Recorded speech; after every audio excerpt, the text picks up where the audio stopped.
Good morning student. मैं आप लोगों का कल्लोल सर, हिंदी टीचर। मैं आज आप लोगों को एक बूंद नामक कविता पढ़ाने जा रहा हूँ।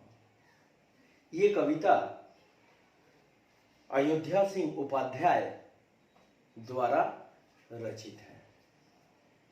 इस कविता के माध्यम से कवि हमें विभिन्न संकटों में चलने के लिए उत्साह प्रदान कर रहे हैं। हमारे जिंदगी में उतार चढ़ाव आते ही रहेंगे और इन उतार चढ़ावों को पार करके हमें चलना होगा। कविता के मूल भाव पर चलते हैं।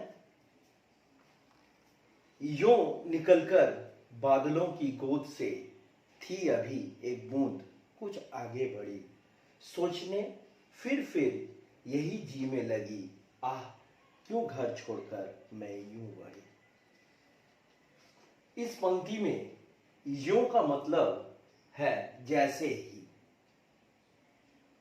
जब बारिश की पहली बूंद बादलों की गोद से निकलती हैं तो उन्हें चिंता रहता है कि मैं कहां जा रही हूं, मैं अपने घर को छोड़कर किधर जाकर गिरूंगी।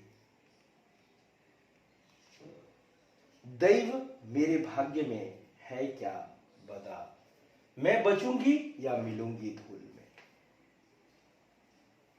इसमें कवि के अनुसार बूंद पूछ रहा है अपने भाग्य से कि हे मेरे भाग्य देवता, मैं कहां जाकर गिरूंगी। क्या मैं धूल में मिल जाऊंगी या जलूंगी गिर अंगारे पर किसी चू पड़ूंगी या कमल के फूल में। क्या मैं किसी अंगारे में, किसी जलते हुए कोयले में, किसी आग में जाकर क्या मैं गिरूंगा या कमलों के फूल में जाकर मैं गिरूंगी। वह गई उस काल एक ऐसी हवा, वो समुंदर और आई अनमनी। एक सुंदर सीप का मुंह था खुला, वो उसी में जा पड़ी मोती बनी। काल का मतलब होता है समय। जब बादलों की गोद से बूंद जब निकल कर आती हैं तो उसी समय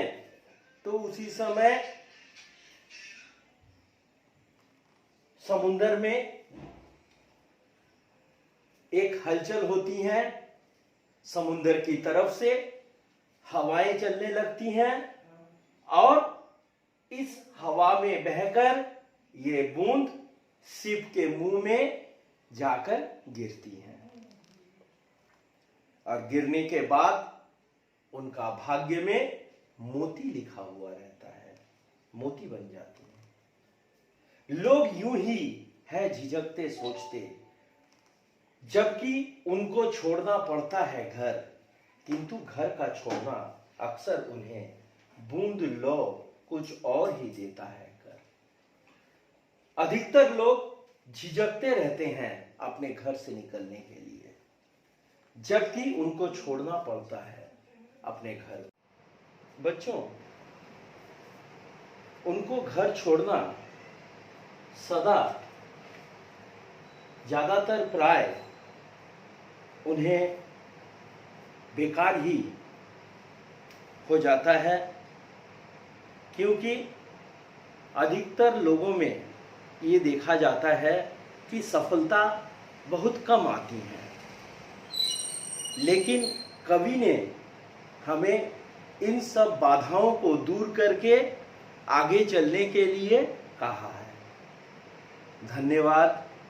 मुझे आशा है आप लोग सब समझ गए हैं।